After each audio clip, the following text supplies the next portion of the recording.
Shalom. First, I'd like to give all praises, all the glory to Yahweh Bashib, Yahweh Shai Bashib Kakadash. I would like to give double honors to my apostles, elders of Great Millstone, who rule well, who push his word and truth and sincerity, risk their lives, and the freedom to do so now, so whenever. And also salutations to the elect, just like the 144,000 judges. That's 12,000 men for each tribe, and just like and like also salutations to the 1/3 men, women, children that's part of the elect. And also a special shout out to the few sisters that listen learning to you. I say Shalom. This is your brother Zakaria for the Great Millstone. Used to church back at where no that's the truth. And man,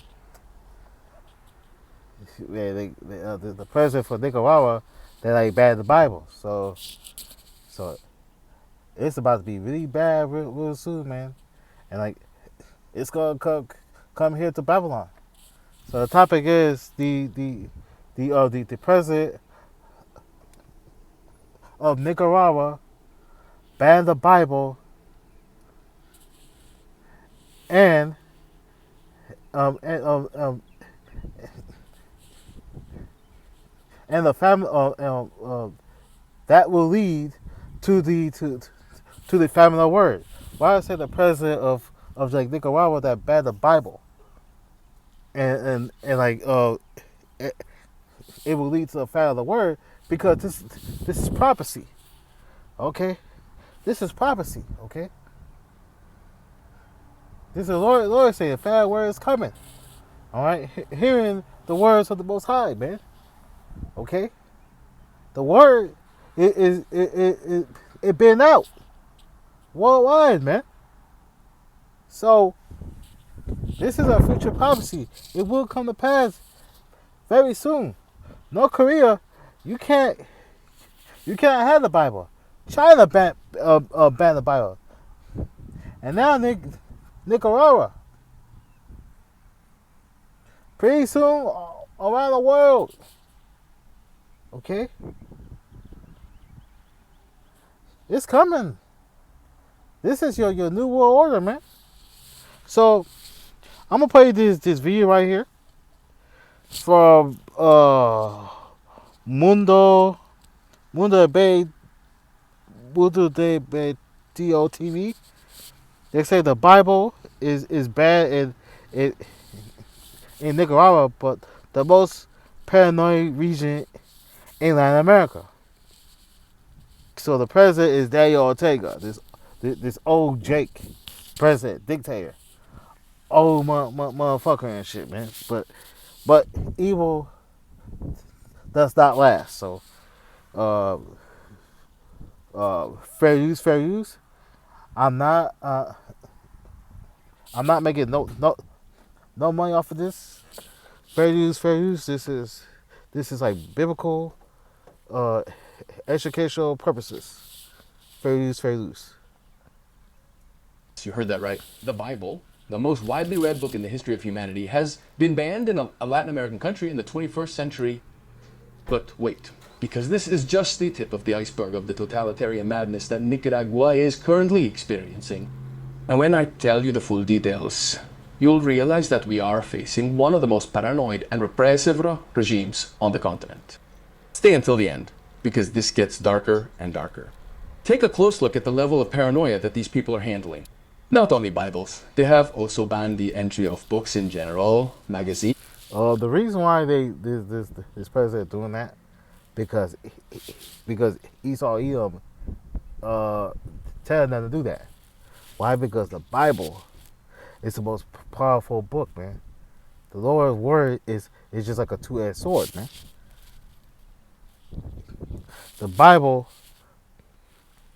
condemns homosexuality, condemns adultery, condemns wickedness, tells you what's gonna happen. Okay, it tells you it's gonna be war, and then it's gonna be peace, and then it's gonna be slavery to these nations. Also, Esau Edom. The Bible condemns Esau Edom. Okay, but this president in Nicaragua, he could be a terror because he could be a terror because you got terrorists among our people. Okay, because a terror will not take this truth. A terror will be against this truth. All right, because Esau Edom be like laying with our women. All right, okay, that's the time during in slavery between Southern Kingdom and Northern Kingdom.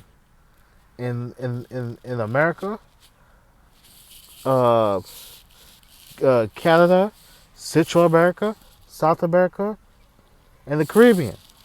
Okay, Esau be laying wild with, not just Southern Kingdom, Northern Kingdom as well too. All right, so let's get that straight. Printed newspapers, cameras, drones, basically anything that could record, document, or report on what is happening inside and outside the country. And here comes the most grotesque part of all this. The bus company Ticabus, which connects San Jose, Costa Rica with Managua, has had to put up official signs in all its stations warning passengers about these prohibitions. Imagine the scene for a moment. You arrive as a tourist, or as a Nicaraguan returning to visit your family after years and at the border. They confiscate your Bible, your books, your camera. It is literally a scene straight out of George Orwell's 1984, but it is not fiction. It is the reality that millions of Nicaraguans live under this regime that every day looks more like North Korea than a Latin American country. Now, to understand why Ortega and Murillo are so afraid of a book, we have to do a little history. Daniel Ortega rose to power in the 1980s as the leader of the Sandinista National Liberation Front, supposedly fighting for freedom against the Somoza dictatorship. Unotsila, he was the revolutionary hero, the comandante, who was going to bring social justice to Nicaragua. He lost power in 1990, returned in 2007, and has since transformed into a modernized, technologically more sophisticated version of Roxax, Somos. Elisa Lipshe Somos. The historical irony is absolutely brutal and tragic. And Rosario Murillo, his wife, is not simply the First Lady. No, she is literally the co-president. A position that was invented specifically to institutionalize the most blatant nepotism that exists in Latin America. This woman controls the state media, the propaganda, and has more real power than many ministers. Hey, stop for a moment, just a second, before we continue to dissect this regime. If you really value my telling you those stories that the mainstream media barely mentions or completely ignores, remember to support this channel. You don't have to get a PhD in geopolitics to become an expert. Just follow, share this video, comment, interact, because look, if Daniel, Ortega, and Rosario Murillo knew that I was making this video right now, they would probably ban me from entering Nicaragua for all eternity. Anyway, let's continue with this story because it gets much worse. Look, this is not an isolated event. It is part of a pattern of repression that has been consolidating for years in a methodical and calculated way. Yeah, if you're from there and they see that video, you try to call Nicaragua, they gonna bag you. Or you live in Nicaragua and you say that or lie, they'll throw you in jail or kill you. Because remember, in like Nicaragua back in the 70s and 80s, they used to have that rebel war, the civil war down there, and just like Central America, you know. Christian Solidarity Worldwide, an international organization that monitors religious freedom around the world, has documented how Catholic priests and evangelical religious leaders are already being arbitrarily arrested, also pajolisted. There are cases of priests who simply disappear. Others are accused of fabricated crimes. Public religious celebrations are only allowed to groups that are completely aligned with the regime, who basically function as government chaplains, Semalans. Pay attention to this because it is crucial. Nicaragua has always been a deeply Catholic country. The Catholic Church has an enormous historical influence on Nicaraguan society. And do you know what Ortega did? He expelled the papal nuncio, who is basically the Vatican ambassador. He expelled nuns, closed Catholic universities, and arrested bishops. This guy is waging open war against the church because he knows it is one of the few institutions that still has credibility and the ability to mobilize in the country. It's the classic playbook of communist authoritarian.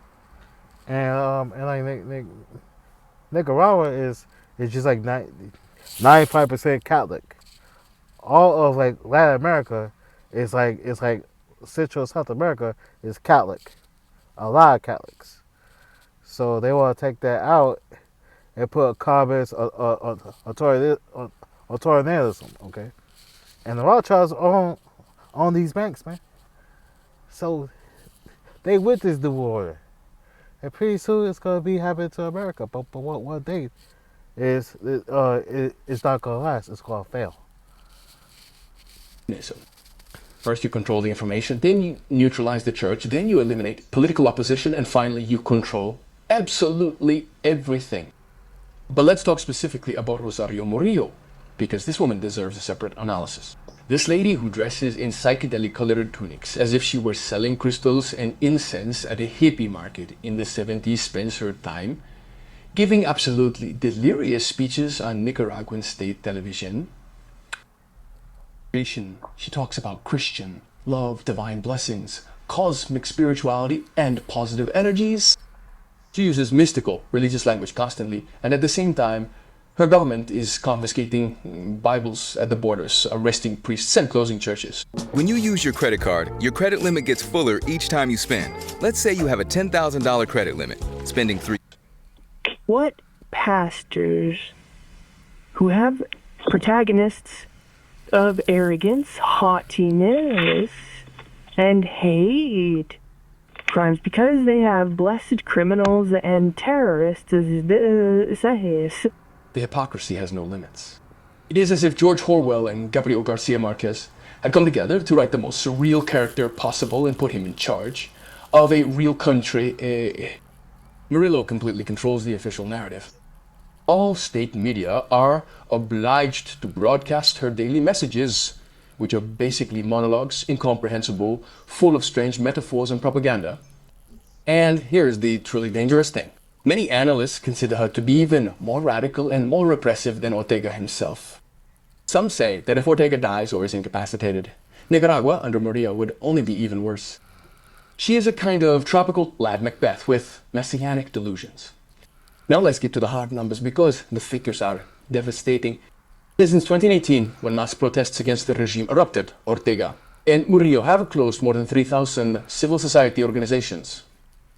3,000. Human rights NGOs, environmental organizations, women's groups, student associations, and educational foundations have closed. And it's gonna come here to to America, man. It's gonna come to America. Okay. This is what this is your this is your new world order.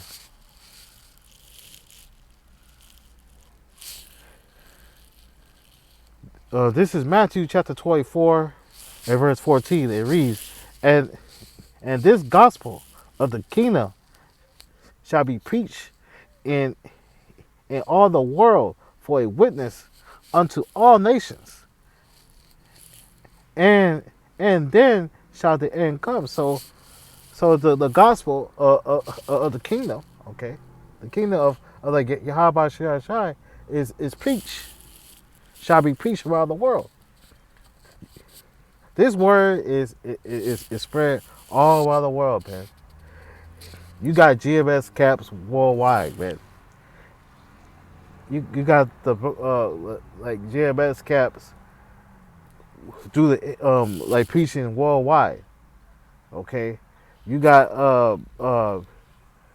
and people watching worldwide in different languages. Okay, you got some people like caps worldwide, man, preaching the word. Okay, and you seeing for witness to all these nations, man. So the end is coming, man. This place is done. This place is crumbling. That's why that president would have had the Bible, because they know that society is crumbling, and you seeing that. That's why they going bad, because they scared, because their power is up. Okay. Let's go to Amos chapter 8 and verse 11, and then I'm gonna wrap it up. This is Amos chapter 8 and verse 11. It said, "Behold, the days come," said the Lord Yahweh Shai, "that I will set a famine in the land, not a famine of bread nor a thirst of water, but hear the words of the Most High." So um, the Most High is going to set a famine in the land, not a famine of bread, okay, nor a thirst of water, but hearing the words of the Most High.